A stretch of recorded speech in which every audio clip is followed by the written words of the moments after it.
Hi guys, Anthony here.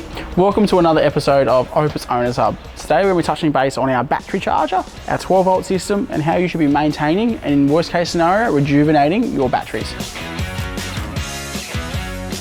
Alrighty, so we're playing today one of our 2020 OP4s. Now, earlier models will have the batteries in a different position.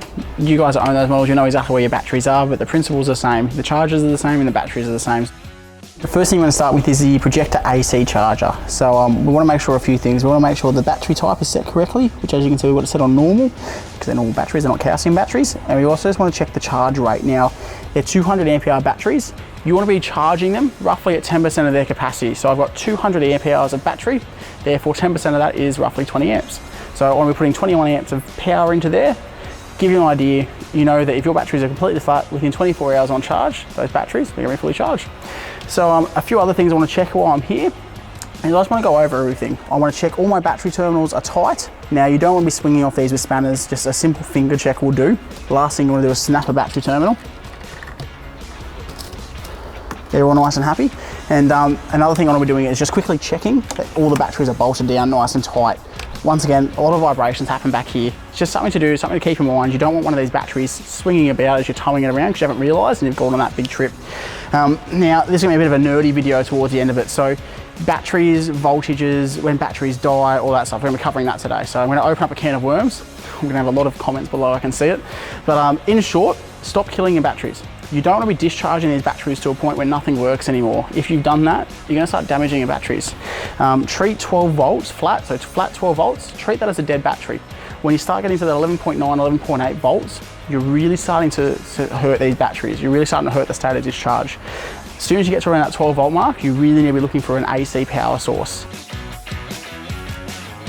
Now, it's a smart charger, so if you have completely flattened your batteries below, I think about 6 volt is where it sort of kicks in, that battery charger won't work anymore because it's not sensing the batteries are there.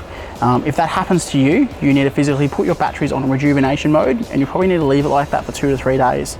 To put it on rejuvenation mode, it's quite simple. You'll just hold down the battery mode button until you hear a click, like that, and the rejuvenation you'll see start flashing here.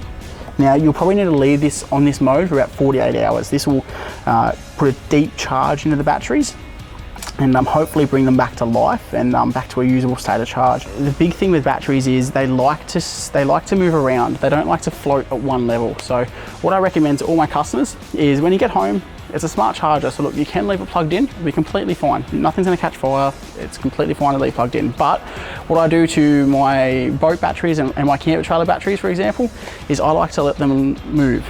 So every few weeks, I'll put it on charge for the full day. Just if I'm going in the shed, I'll just boop, on charge she goes, and I'll turn everything on.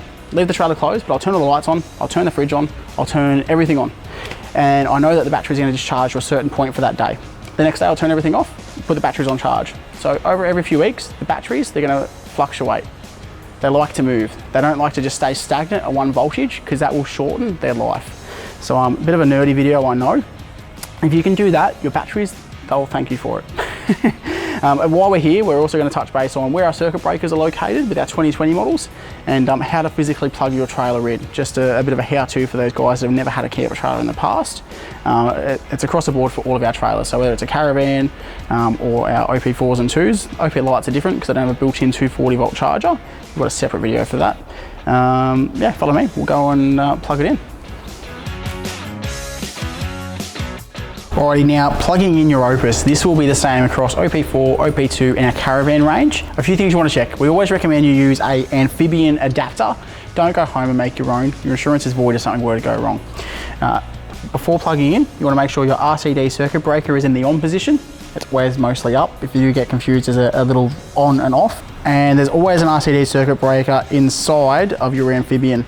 Once again, just make sure that's on. Obviously, if one of these are off, you're not going to have power, your batteries won't be on charge, and you'll be calling me saying, Anthony, what's happening? Simply plug it in. It's a big job, it's a confusing job. Just like that, you're on charge. So quick, easy, simple. You can leave your camper trailer closed every time you do this. Just makes your life nice and easy.